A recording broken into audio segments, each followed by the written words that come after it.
We are live. I think it's about time we introduce you to Scaredy Squirrel and his many phobias. We're going to head out to Scaredy Squirrel's nut tree, where our very own Guy Smiley is on location to interview the squirrel himself. Hello, Guy. Hi, Wanda. Are you all set to start the interview, Guy? Are you ready, Scaredy? We're going live now.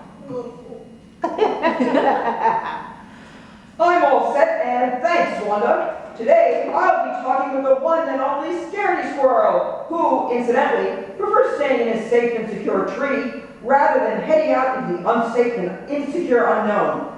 I'm sure the unknown can be a really, really scary place for a little squirrel. Most definitely, Guy. It can be really scary. Here are just a few things I'm afraid of. Tarantulas, poison ivy, green marshes, killer bees, germs, sharks. I'm perfectly happy just staying safe and secure in my cozy little nut tree. I guess there are certain advantages to never, ever leaving the nut tree, right? Oh yeah, come with me and take a look. The advantages include having a great view, having plenty of nuts, and being in a safe place.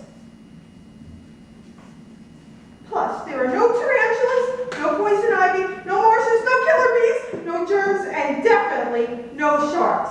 Look at Wanda. Oh. Thank you, Wanda. Nicely illustrated list. I bet there are some disadvantages to not leaving the tree, though. Yeah, there are some. Let me get back to you. The disadvantages include it's the same old tree, eat the same old nuts, and it's the same old place. In my nut tree, everything's the same and everything is predictable. I'm sure you have everything under control when you're in your tree, Scaredy Squirrel. That's true. Here's my daily schedule. Ready, Wanda? Ready. 6 a.m. wake up. 7 a.m. eat a nut. 8 a.m. look at the view. Noon, eat a nut. 1 p.m. look at the view. 5 p.m. eat a nut. 6 p.m. look at the view. 8 p.m. go to sleep.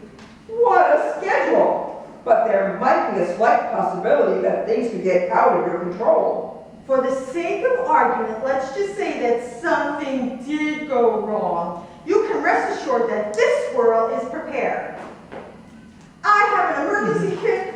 Thank you, Wanda. I have an emergency kit with a parachute, bug spray, mask, and rubber gloves, hard hat, antibacterial soap, calamine lotion, net, band-aids, and sardines.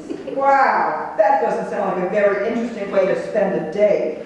What would you do in a real, unsupervised emergency, Scaredy Squirrel? In a real emergency, I would panic! Run!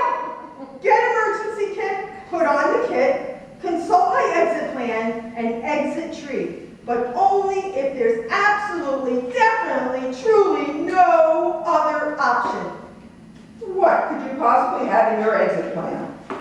I'm so glad you asked.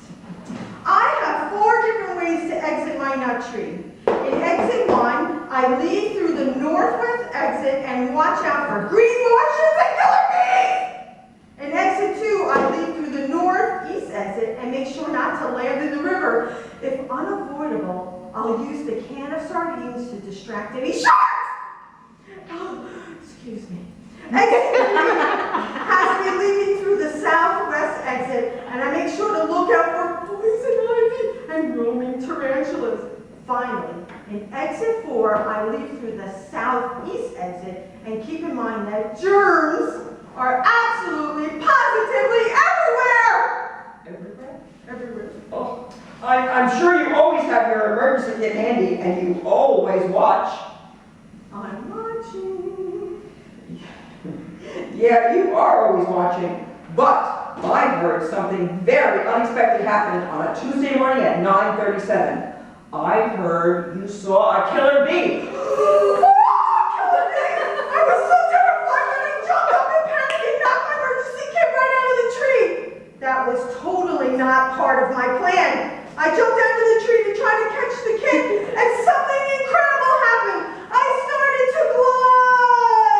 Can you believe it? I started to glide. Hey, Scaredy Squirrel, you're a flying squirrel. I I bet you were thrilled. Thrilled? Of course I was thrilled. I was so thrilled that I forgot all about killer bees and tarantulas and poison ivy and green Martians and germs and even sharks. At least I did until I landed in a bush. So, what did you do then? Well, I played dead, of course. I figured nothing bad would happen to me as long as I played dead. I played dead for 2 whole hours and nothing at all happened. I finally got the nerve to get up and return to my nut tree. Uh-huh. All that excitement inspired me to make some real changes in my life. Oh, My new daily schedule is way better than my old boring daily schedule. Here, check it out. let's see. 6 a.m. I wake up, 7 a.m. I eat a nut, 8 a.m. I look at the view, 9 a.m. I jump into the unknown and glide. 10 a.m. I play dead, 11 a.m. I return home, noon I eat another nut, 1 p.m. I look at the view, 5 p.m. I eat another nut, and 6 p.m. I look at the view, and 8 p.m. I go to sleep. Oh, yeah, you're right, Scaredy Squirrel. That new schedule is way better. It seems like you've made some really big strides. You've conquered your fear of the unknown, and you even enjoyed gliding around outside. I sure did. But I wonder how much fun you can be having without any friends to share it with. Do you prefer living alone rather than meeting someone else? Well, I guess if you meet someone else, there's always a chance you could get bitten, or worse. Definitely. Here are a few people I'm scared of being bitten by. Walruses, bunnies, beavers, piranhas, and Godzilla! I'd much rather find ways to pass the time all by myself. So, what kind of things do you do to pass the time all by yourself? Oh, I do all kinds of things. I like to read and whistle, and I love to make crafts. I also yawn a lot. And I knit and talk to my sock puppet. I also count, and of course I watch.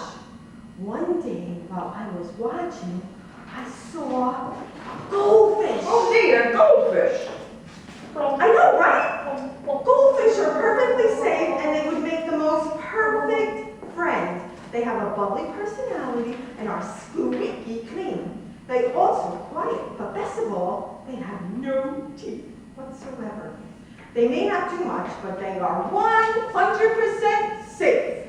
Did you need a few things first before you tried to make friends with the goldfish? Sure. I needed some lemons, a name tag, a pair of mittens, a comb, a mirror, an air freshener, a toothbrush, and a chew toy. You know, one of those squeaky hot dog chew toys. Yes, a very complete list indeed.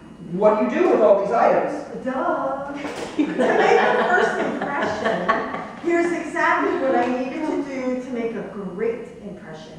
Prepare some freshly squeezed lemonade. Make sure my name tag is visible. See it right there? Look, see? Comb my hair, brush my teeth, and practice my smile. Check for my nutty breath and food caught between my teeth. Wear mittens to hide my really sweaty palms. Use a pine air freshener so I smell super great. And follow the perfect plan. And what did your perfect plan include? The perfect plan was a 6-step process to get down from my tree and go meet the goldfish in his fountain. Step 1, toss down a chewy toy to distract any biters. Step 2, use a mirror to check my hair and teeth. Step 3, run to the fountain. Step 4, point to my name tag and smile. Offer the goldfish a lemonade. And step 6, make a perfect friend. Oh, and don't forget to avoid suspicious-looking bunnies, piranha-infested ponds, walruses, beavers, they're snappy, and watch out for Godzilla!